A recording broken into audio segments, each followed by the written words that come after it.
جس عدالت کے چیف جسٹس جو ہوں گے وہ قاضی فائز عیسیٰ صاحب ہوں گے. ان کی عمر پوری ہو چکی ہے. اس مہینے کی 25 تاریخ کو انہوں نے ریٹائر ہونا تھا. اب ان کو مزید نوکری پہ رکھنا ہے اپنی سہولت کاری کے لیے. تو وہ ایسے ہی رکھا جا سکتا ہے کہ قانون میں، آئین میں ترمیم کر کے ایک نئی عدالت بنائی جائے اور وہ عدالت میں جج کی عمر کو بڑھا کر 68 سال کیا جائے، جہاں پہ قاضی فائز عیسیٰ کو لگایا جائے. سپریم کورٹ آف پاکستان سب سے بڑی عدالت کو بالکل ڈس فنکشنل کر دیا جائے.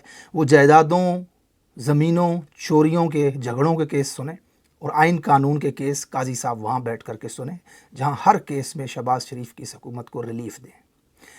اب اس آئینی ترمیم کے لیے ان کے پاس نمبرز پورے نہیں ہیں. اتحادی ملا کے سب کچھ ملا کر بھی نمبر پورے نہیں ہوتے. اور مولانا فضل الرحمان کے پیچھے یہ پڑے ہوئے ہیں. ابھی تک تو وہ ان کے ساتھ نہیں ہے، لیکن اگر وہ ہو بھی جائیں تو نمبرز پورے نہیں ہوتے. تو پی ٹی آئی کے لوگوں کو اگر خریدا جائے، ڈرایا جائے، دھمکایا جائے تو فائدہ کچھ نہیں تھا کہ ووٹ تو کاؤنٹ ہی نہیں ہوتا. تو قاضی صاحب سے یہ فیصلہ کروایا گیا کہ یہ فیصلہ کرو کہ ان کا ووٹ کاؤنٹ کیا جائے. اب لہٰذا پی ٹی آئی کے امیدواروں کو، پی ٹی آئی کے ایم این ایس کو خریدا جا سکتا ہے، ان کو ڈرایا دھمکایا جا سکتا ہے، ہاؤس ٹریڈنگ کی جا سکتی ہے اپنے حصے میں 224 نمبر پورے کرنے کے لیے. اطلاعات کے مطابق 3 سے 4 پاکستان تحریک انصاف کے ایم این ایز ہیں جو کمپرومائزڈ ہیں. باقی انہوں نے اپنی سیفٹی کر لی ہے. فی الحال تک کی سچویشن یہ ہے کہ شاید یہ جو آئینی ترمیم ہے، اتنا سب کچھ کرنے کے بعد بھی کیچڑ ہی منہ پہ ملا جائے گا قاضی صاحب کے. آئینی ترمیم نہیں ہو سکے گی اگر تحریک انصاف نے صحیح اسٹریٹجی سے اپنے ایم این ایس کو سیف کر لیا تو. لیکن جس رفتار سے، جس تیزی سے یہ ساری چیزیں کر رہی ہے حکومت اور یہ کرپٹ مافیا اس وقت جو پاکستان کے اوپر قابض ہے، اس سے یہ لگ رہا ہے کہ شاید انہوں نے اپنا پلان بنا رکھا ہے تحریک انصاف کے لوگوں کو توڑنے کا، اور ممکن ہے کہ یہ ترمیم ہو جائے. فی الحال تک کی سچویشن کے مطابق یہ 50-50 ہے. آنے والے 2-4 دنوں میں چیزیں اور واضح ہو جائیں گی کہ آیا آئینی ترمیم ہو سکتی ہے یا نہیں. اور اگر یہ آئینی ترمیم نہیں ہوتی تو پھر ان کا قصہ پارینہ بن جائے گا. قاضی صاحب کی ایکسٹینشن بڑھ جائے گی اور یہ حکومت بہت جلد گھر چلی جائے گی اور عوام کو ان کا ریئل مینڈیٹ واپس ملنے کے امکانات بڑھ جائیں گے. یعنی کہ قاضی صاحب گھر جائیں گے، اس کے بعد جسٹس منصور علی شاہ صاحب آئیں گے سپریم کورٹ کے اندر. نئی عدالت کا خواب ہی رہ جائے گا. اور جسٹس منصور علی شاہ جو ہیں ان کے بارے میں یہ کہا جاتا ہے کہ آئین قانون کی پاسداری کرنے والے شخص ہیں، اور ابھی تک کے ان کے جو فیصلے ہیں یا جو ان کے معاملات انہیں دیکھ کر بھی لگتا ہے کہ وہ غیر قانونی کوئی بھی عمل نہیں کرتے. الگ بات ہے کہ شاید پی ٹی آئی کی ایکسپیکٹیشن یا لوگوں کی ایکسپیکٹیشنز جو ہیں ان پہ پورا نہ بھی اتریں تو کم از کم ملک کے اندر ناانصافی اور غیر قانونی کوئی فیصلہ ان کی طرف سے نہیں آئے گا. یہ ہے سچویشن اب تک کی. لیکن آج کا جو فیصلہ تھا اس میں واضح طور پہ پوری دنیا، پورے پاکستان نے آج دیکھ لیا کہ قاضی صاحب اپنی ایک ایکسٹینشن کے لیے کسی بھی حد تک جا سکتے ہیں. یہ ایکسٹینشن حاصل کرنے کے لیے وہ بھی کر سکتے ہیں. جی آپ جو سوچ رہے ہیں نا، بالکل میں وہی کہہ رہا ہوں. یہ ایکسٹینشن حاصل کرنے کے لیے وہ بھی کر سکتے ہیں، اس سے آگے بھی جا سکتے ہیں، کچھ بھی کر سکتے ہیں. بہرحال ایک طرف تو یہ سچویشن ہے اور دوسری طرف بڑی اہم سچویشن پاکستان تحریک انصاف خان صاحب کا بڑا اہم احتجاج کی کال ڈی چوک کے اندر پاکستان سے لوگوں کو بلایا گیا احتجاج کرنے کے لیے. حکومت کی طرف سے مکمل رکاوٹیں ڈالی جائیں گی. علی امین گنڈا پور نے اجلاس کے دوران یہ کہا کہ تمام عہدیدار جتنے بھی M P A M N As ہیں پاکستان تحریک انصاف کے، سب کو بتا دیا کہ پورے پاکستان سے لوگ اسلام آباد ڈی چوک میں آئیں گے اور حکومت ان کو روکنے کی کوشش کرے گی. اب یہ بہت بڑا امپیکٹ ہوگا عوام کا ڈی چوک میں آنا. میں اس چیز کو ایسے دیکھتا ہوں کہ اگر عوام بھرپور طریقے سے رکاوٹوں کو توڑتے ہوئے ڈی چوک پہنچ جاتی ہے تو پھر اسٹیبلشمنٹ کو پیچھے ہٹنا پڑے گا، تحریک انصاف کے مطالبات کو ماننا پڑے گا. اور اگر وہ مطالبات مانیں گے تو شاید معاملہ بہتری کی طرف جائے. اور اگر اتنی تکلیفیں برداشت کرنے کے باوجود ایک بڑی تعداد ڈی چوک پہنچ جاتی ہے تو پھر مطالبات نہ ماننے کی صورت میں معاملہ انقلاب کی طرف جائے گا.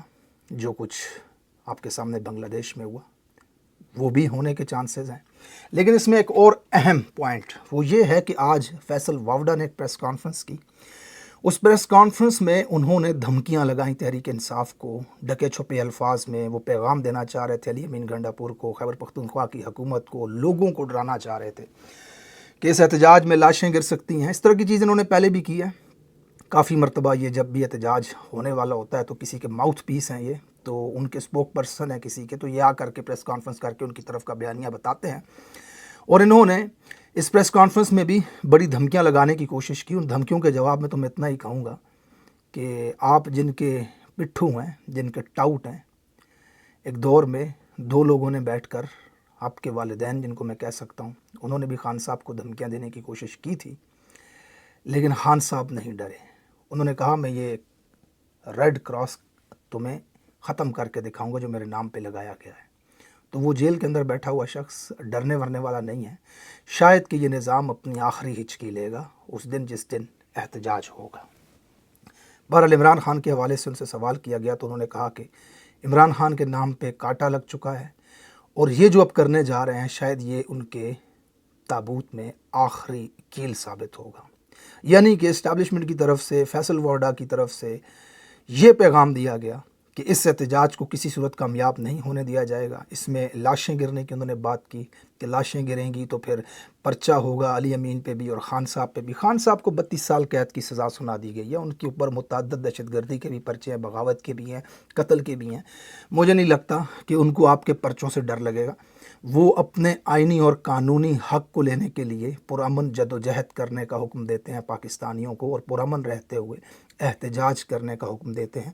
ان کا اس کے اندر کوئی قصور نہیں ہے۔ وہ جیل کے اندر بیٹھا ہوا شخص ہے، پارٹی پاکستان کی سب سے بڑی اور دنیا کی 8ویں سب سے بڑی سیاسی جماعت کا وہ مالک ہے، بانی ہے، چیئرمین ہے، تو وہ احتجاج کا پورا حق رکھتا ہے۔ اور اگر یہ قابض مافیا بدماشی ہی کریں گے اور یہ اس طرح سے دھمکی دیں گے کہ لوگ اگر احتجاج کرنے آئیں گے تو گولیاں بھی چل سکتی ہیں، کوئی بیرونی طاقت چلا سکتی ہے آ کر کے اسلام آباد کے ڈی چوک میں، سپریم کورٹ کے سامنے، وزیراعظم ہاؤس کے سامنے کوئی بیرونی طاقت آ سکتی ہے، پہنچ سکتی ہے، وہاں گولیاں چلا سکتی ہے۔ تو تف ہے پھر اس سیکیورٹی کے نظام پہ، تھو ہے پھر اس حفاظتی نظام کے اوپر کہ پاکستان کے دارالخلافہ میں چند گز کے فاصلے پر جہاں وزیر اعظم رہتا ہے اور جہاں سپریم کورٹ اور جہاں پارلیمنٹ ہے، ملک کے 300 کے قریب ایم این ایز وہاں بیٹھتے ہیں، پورے ملک کی حکومتی مشینری وہاں پر بیٹھتی ہے، وہاں پر چند گز کے فاصلے پہ کوئی بیرونی طاقت آ کر کے گولیاں چلا سکتی ہے، تو تھو ہے ایسی سوچ جو ہمارے ذہنوں میں ڈالی جا رہی ہے۔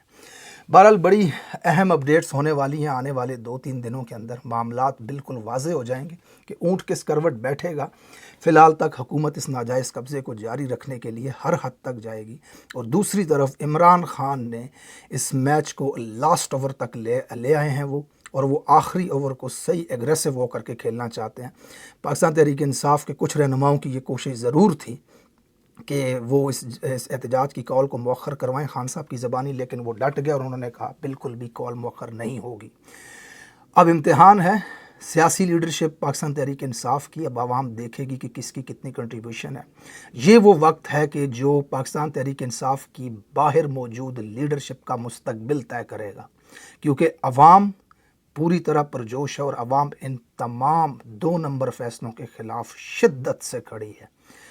وہ ربڑ بلٹ بھی کھاتے ہیں، گولی بھی کھاتے ہیں، شیل بھی کھاتے ہیں، کنٹینرز بھی برداشت کرتے ہیں، ڈنڈے اور رکاوٹیں بھی برداشت کرتے ہیں، لیکن اس نظام کے خلاف کھڑے ہیں۔ دیکھتے ہیں کہ تحریک انصاف کی قیادت کتنی شدت سے اس کے ساتھ کھڑی ہوتی ہے۔